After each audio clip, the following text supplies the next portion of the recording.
இந்த மாதிரி ஒரு மோசமான வீடு நீங்க எங்காவது பார்த்துருக்கீங்களா? பெங்களூர்ல நாங்க ரென்ட்டுக்கு இருக்கிற வீடு தாங்க இது.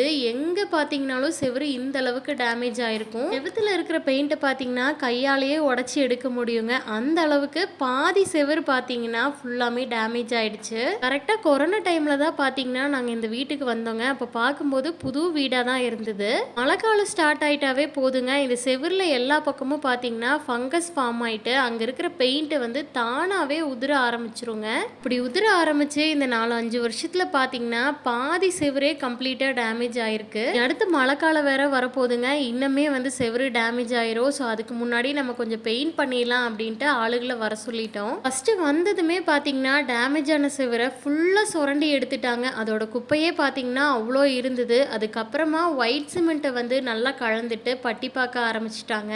எந்தெந்த இடங்கள்லாம் டேமேஜ் ஆயிருக்கோ அந்த இடத்துல எல்லாமே 2 தடவை வந்து பட்டி பார்த்து காய வச்சு அதுக்கு அடுத்த நாள் தாங்க பெயிண்ட் பண்ணவே ஸ்டார்ட் பண்ணாங்க.